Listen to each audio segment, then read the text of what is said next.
ছাত্র জনতার অভ্যুত্থানে বাংলাদেশ থেকে ভারতে পালিয়ে যাওয়া ক্ষমতাচ্যুত প্রধানমন্ত্রী শেখ হাসিনা ভারতে বসে বারবার দেশের বিরুদ্ধে নানা প্রোপাগান্ডা ছড়িয়ে যাচ্ছে।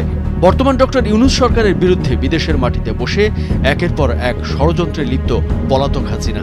এরই মধ্যে গণহত্যার অভিযোগে হাসিনার বিরুদ্ধে ২ শতাধিক মামলা হয়েছে বলে জানা গেছে, যার মধ্যে অধিকাংশই হত্যা মামলা।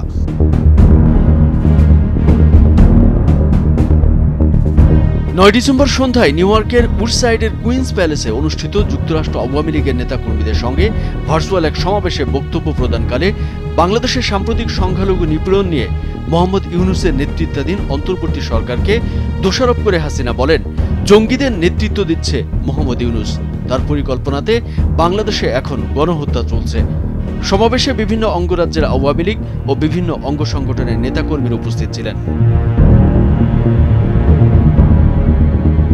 বাংলাদেশের সংখ্যালঘু জনগোষ্ঠীর ধর্মস্থান এবং ধর্মীয় সংগঠন ইসকনের উপর হামলার নিন্দা জানিয়ে তিনি বলেন, আজ আমার বিরুদ্ধে গণহত্যার অভিযোগ আনা হয়েছে, কিন্তু বাস্তবে মোহাম্মদ ইউনূসই ছাত্র সমন্বয়কদের নিয়ে একটি সুনিপুণ পরিকল্পনার মাধ্যমে গণহত্যায় লিপ্ত হয়েছেন, তারাই মাস্টার মাইন্ড। শেখ হাসিনা বলেন, শুধু আওয়ামী লীগের নেতাকর্মীরাই নয়, বরং ব্যবসায়ী, সাংবাদিক ও সাংস্কৃতিকরাও ইউনূস বাহিনীর মামলার হাত থেকে রেহাই পাচ্ছেন না।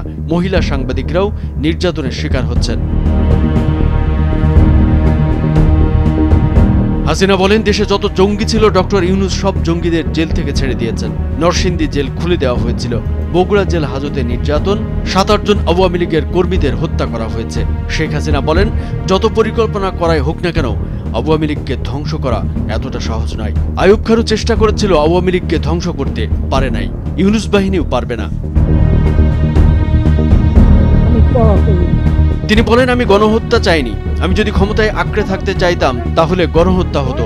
যখন নির্বিচারে মানুষের মৃত্যু হচ্ছে তখন আমি সিদ্ধান্ত নিয়েছিলাম যে আমার চলে যাওয়া উচিত। আমাকে খুনের পরিকল্পনা করা হয়েছিল। আমার নিরাপত্তারক্ষীরা তা ঠেকাতে যদি গুলি চালাতেন তবে গণভবনে বহু মানুষের মৃত্যু হতো। আমি তা চাইনি।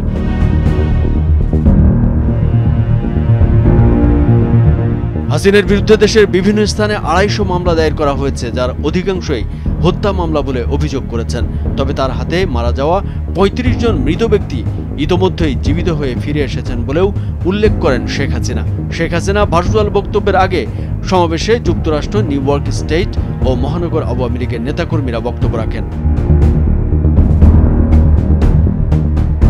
কামরুজ্জামান আরিফ, ভোরের কাগজ।